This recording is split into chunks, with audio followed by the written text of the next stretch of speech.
Okay, and we are good to go. Good morning, good afternoon, good evening. Welcome to BWTM Sports. So, the review, England versus Panama. I hope you all can hear me. Don't forget to rate, subscribe, and leave your comments as always. This is BWTM Sports. Okay, so let's get into things. I'm going to talk about the England game. First of all, congratulations, England, beating Panama 6-1. First of all, you congratulate the team for doing what they did. And you know there's a big but. There are people coming out the pubs, excited, England, and that's fine. You know, I'm not a party pooper here. Please understand me when I say this. People are up and down the streets cheering. England won. I was actually out at the time. Actually had to go to a fair, which was a shame. But actually come back for the second. I came back when I think England scored their fourth goal or third goal they scored. And then I came in as Lingard scored his goal. Absolutely amazing goal as well. So anyway,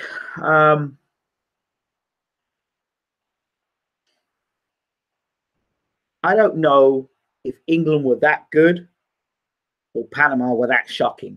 That's the first thing. England should be beating Panama. They did a better job than Belgium. So that's good. Again, the hype about Harry Kane, I think, is totally overrated as a player so far. He's a good player. He scored some goals inside the box. He scored some goals in the penalty box. Great. Put the 2 goals away. Fantastic. And the 2 headers he scored inside the box again. Fantastic. I want to see him scoring goals from outside the box. I'm asking a bit too much. But Panama are not the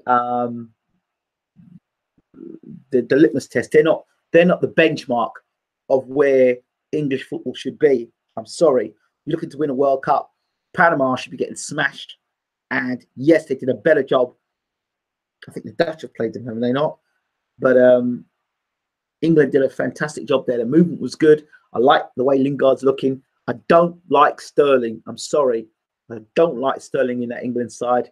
I think he should be out the England side. I think Rashford should be playing in that little hole there where Sterling plays. I do not like Sterling. I'm sorry. I just don't, for England, I just don't like him. The Panama goal was a good goal from a good set piece.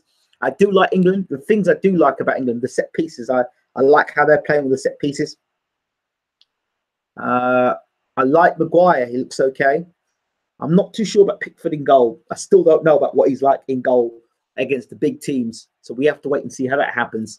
Henderson, I think he's cool. He's all right. I think a lot of people are on Henderson's case. Loftus-Cheek, yeah, he's cool. He's all right.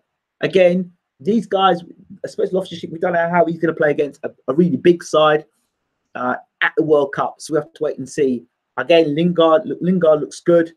Jesse Lingard. I'd like to see more of Rashford. Vardy, I still want to see what he can do. For me, Harry Kane hasn't scored a goal from outside of the box.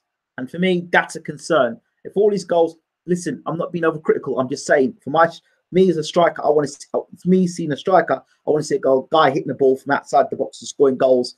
I want to see a guy inside the box scoring goals. Inside the box, outside the box, I want to see him scoring goals. So one of my favorite goal scorers or goal strikers was Henry. I love the way he could score inside the box, outside the box. You know, so many other strikers you could talk about who scores goals inside the box and outside the box. Wherever they are, they can score a goal. And you seem to me at the moment, Kane seems to be just inside the box and getting penalties, which is fine. I hope this continues with England. I hope England continues to play the vibrant football. I also like the set pieces. I like the way England set pieces were. I did like that.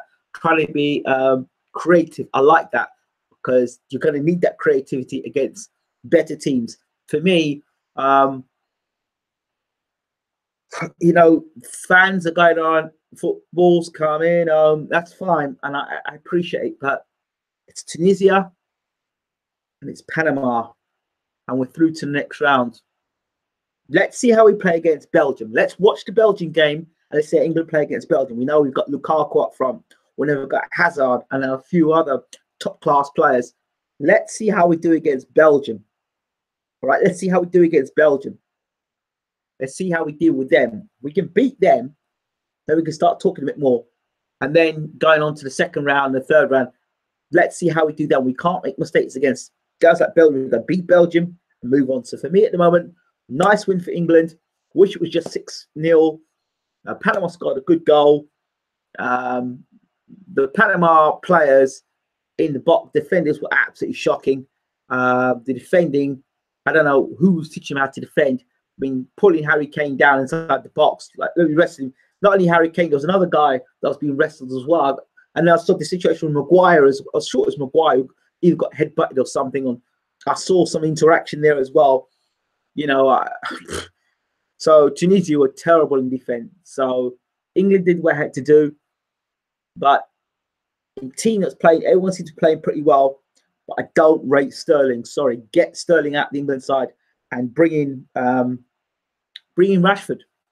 Bring Rashford in. Do you know what I mean? I want to see Kane score a goal from outside the box. He saw Lingard today score a fabulous goal from outside the box. You know, and he's opened his account up for England. Good for John Stones as well to get forward, scoring goals with his head. Really happy about that. Let's hope again he's one of those guys that are going to pop up when England really need him. Like when we're 1-0 down or the last 10 minutes, he'll score goal. Let's hope that Harry Kane scores those penalties the same way if we really need them down the line for penalty taking. Let's hope he can do it then as well. I'm not being critical okay, I'm not overexcited because I've been excited by England football before and have been hugely let down. So for me, we've beaten Tunisia. We've just beat Tunisia. We did a good job against Panama. Well done, lads.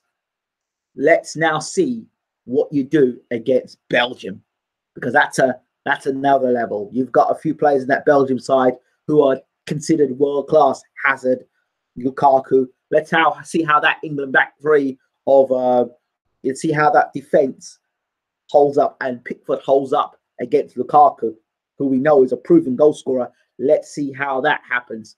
Let's see how Harry Kane deals with the Belgium defense. Okay, I heard lots of talk about England.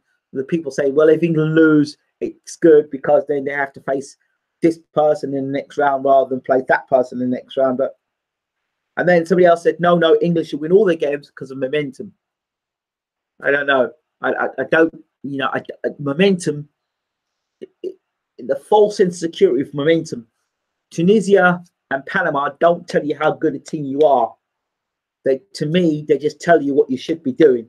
And you should be beating Panama and Tunisia. Now, if we'd beaten Germany like that, you know, like when England played in Euros, I think it was Euro 96 or Euro 98, whichever it was, where Venables had that England team and we stuffed Holland. We really did a job on Holland at that point in time. At that point in time, I would have said right then, with Venables' team, when they stuffed Holland and Shearer scored a goal and Sheringham scored a goal and Maron was flying down the flanks, that England team right there, then, and had beaten the Dutch when the Dutch were a high-flying side.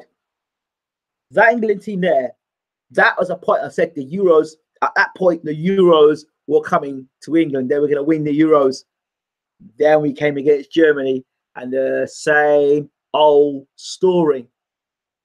So my concerns are with England. It's the same old, same old. We do well against teams we should be beating. And when it comes down to it, really, when it really comes down to rolling your, you know, getting your elbows in and getting stuck into a real match against a team that really can play and retain the ball and have got class defenders and can shut your defenders, your strikers down, and I'll stop someone like Stones come around and heading the ball into the net. You know, when those things start happening, and then when you make mistakes, you're getting punished for it at the back. Or when you take a shot at goal, the goalkeeper's making a fantastic save.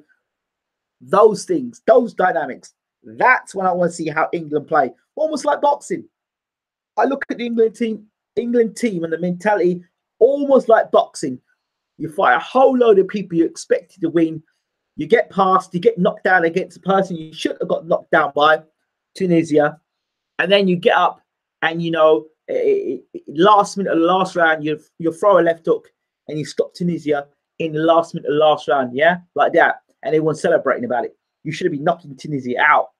Now you play against Panama, a guy, Panama's a guy like, you expected to knock over. You expected to knock over. And you do knock Panama over. And when you do knock Panama over, it's like, yeah, we knocked out Panama. Yeah. Right, well, guess what? Panama are rated number 50 in the world. The next person you're going to fight is in the top 10. And then, your ass is starting to fall out now because you now have to face somebody who's actually in the top 10. So you have to, you have to watch yourself. You have to watch the punches that are coming back. You have to worry about it before you're showboat and you have your hands down by the side. Now you got to worry about taking punches back. I've got to worry about, well, when you throw your punches, you may get countered. The old difference you can worry about. So I take very much boxing, the analogy of boxing and the boxing mentality with football. Yes, I know it's a team game, but the same principles apply. Competitiveness. Now England play Belgium in a competitive game. Let's just see how England do in a competitive game against Belgium. That's all I'm saying. Then I'll be back to say, okay, seen us do against Belgium. We gave the Belgium team a good beating. Let's see how they do. Let's see how they do. Let's see. But even then, even the Belgium game, the Belgium may say to themselves, the Belgians might say to themselves, you know what? We don't need to win this game. Put a second string team out. We're going to go and play the second round, and we'll play whoever in the second round. Better we'll play the runners up in the second round rather than we play the winners of the first round. So there's all those sort of games that can be played as well. All those psychological games. They play a game that's not as good, team that's not as good. I've seen these things happen so many times. So it's just the way of how Belgium go about their business now. Do you know what I mean? I just want England to keep their mind on the job. Don't get overexcited about the win against Panama. Well done, lads. Well done. Let's see you do it now against Belgium. So I'll leave it as that. Congratulations, England. Better job against Panama than you did against Tunisia. Maybe you had World Cup nerves the first game. It's coming together better the second game. As for Raheem Sterling, I don't know what the hell he's doing in the England team. I don't even know why he's got on the plane at this minute in time. Unprofessional study says Rashford is so clearly a superior player to Sterling. It makes you question why they're so loyal to Sterling. And he was already a better player at the Euros. There we go. So I think to myself that, I would personally, if I'm going to play Sterling, if I'm a football manager, I'm playing him out on the right-hand side. If I'm playing Sterling, right? If I'm playing Sterling. But I'd rather Rashford out on the right, on the left, or in the middle. I don't care where, but I want Rashford in that team. I want Rashford on my side. I'm not even questioning that. So yeah, that's it. That's my thoughts. I hope you've enjoyed my video. If you have, please subscribe. If you didn't like it, let me know why you didn't like it. So we'll just wait and see. We'll have to wait and see with England. But I'm not buying the hype at the moment. Yeah, of course, if they go on and do better against better opposition, then I might start singing an anthem or something for you. Milthy Swinbuckle says, I wouldn't be surprised if Belgium rest Hazard and Lukaku. Well, I would. I would personally. If I were England, I'd be playing my second string team. I'd be playing, not being funny. I'd bring Vardy play. I'd bring Delph out. I'd give the whole England. I'll put Welbeck up for it, maybe. I don't know. But I'd just give the rest of the substitutes a run out. I really would. Because you never know, injuries and all the rest of it. And I'd rather one of those subs get injured rather than the team that's playing at the moment. So yeah, let's see how that works out. Let's see what I'm happy for Southgate so far. Very happy for him. But let's just wait and see. The real test is just around the corner. If it's not Belgium and they decide to rest their side, then whoever it is in the second round. So thank you all so much. Hope you enjoyed the football video, and I'll be back soon. Thanks again. Take care.